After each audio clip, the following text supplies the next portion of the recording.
बता रहा था दोस्तों, CD level, PD level, ED level, SD level, RD level, और जब दोस्तों आरडी लेवल पे चेक जोड़ के बताया तो आरडी लेवल का चेक 72,000 का दिखाया दोस्तों। आरडी लेवल 72,000 जैसे बोर्ड पे लिख करके दिखाया, मैं आपके जगह पर बैठ करके मैं हंस रहा था दोस्तों, मुझे मजाक लग रहा था, मुझे लगी नहीं था यहाँ लोग 72,000 कमा सकता है। मगर दोस्तों आगे जैसे पढ़ा, क्लास आगे बढ़ने के बाद एक कहानी से क्लियर किया गया था, और वो कहानी था दोस्तों राम और बजाज की। राम और बजाज के कहानी से मुझे ये क्लियर किया गया था कि आप अपनी समय दूसरे समय के साथ जितना ज्यादा गुना करोगे उतना ज्यादा आप पैसा कमा सकते हो। दोस्तों इससे पीछे मुझे खुद मालूम नहीं था कि समय क्या होता है। हम जैसे मर्जी खेल रहे थे, कूद रहे थे, घूम रहे थे, फिर रहे थे, मेरे दिमाग में एक सेटअप था कि मुझे 4 बजे शाम को दुकान लगाना है, 10 बजे रात तक, और दिन भर फिर इधर घूमते फिरते रहना है। मगर दोस्तों जब मैं 30 अगस्त 2003 को दिल्ली ऑफिस में 11वें का पहला सेमिनार देखा, उसी दिन मेरा पैरामीटर क्लियर हुआ कि समय ही पैसा है। अगर आज ये मेरा समय बीत जाएगा तो कल ये दोबारा वापस नहीं आएगा। क्या आएगा दोस्तों? आज मेरा उम्र जो है 42 साल हो गया। अब क्या लगता है मेरा उम्र जो है 40, 38, 35 हो जाएगा?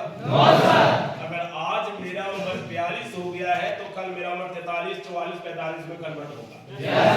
मुझे उसी दिन समझ में आ गया है समय ही पैसा है, और भगवान ने आज मुझे बहुत अच्छा मौका दिया है।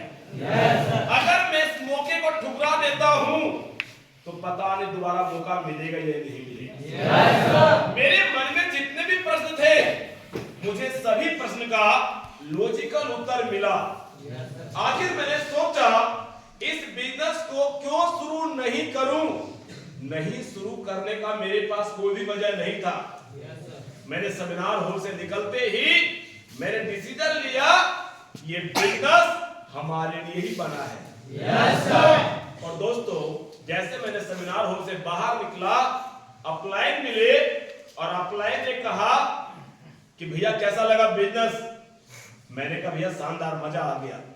तो बोला क्या आप बिजनेस शुरू करना चाहते हो? मैंने कहा बिल्कुल शुरू करना चाहते हैं। बोला बिजनेस शुरू करने के लिए सेल्स काउंटर के पास जाइए और वहां से एक एप्लीकेशन फॉर्म लेकर आइए।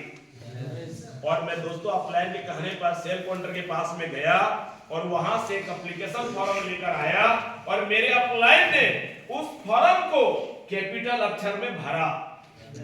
उसके बाद मेरे से आधार कार्ड लिया, मेरे से फोटो लिया, और मेरे अपलाइन ने कहा कि भैया ये फॉर्म है, आप इसको पूरा पढ़िए, और पढ़ने के बाद जहां भी क्रॉस का निशान है सभी जगह पे आपको साइन करना है।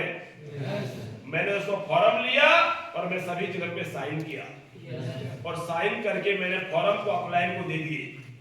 जैसे मैंने फॉर्म अपलाइन को दिए, अपलाइन ने कहा अब आपका वेरिफिकेशन होगा, यानी अब आपका इंटरव्यू होगा।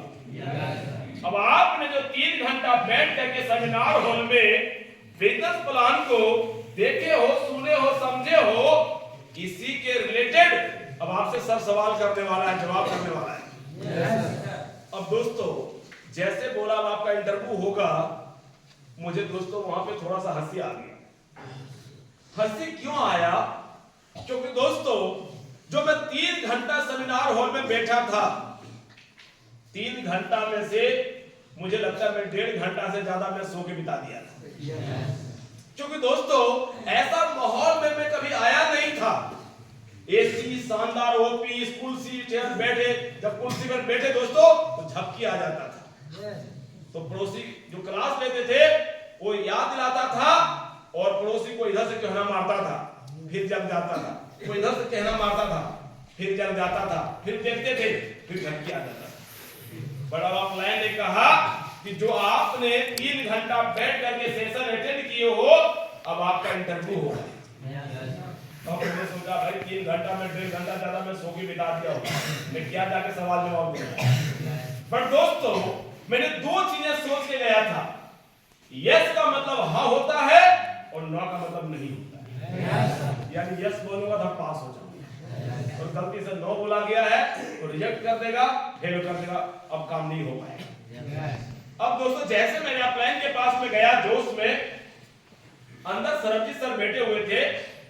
सर ने पूछा क्या नाम है आपका दोस्त? मैंने कहा सर मेरा नाम राजेश कुमार मोदी।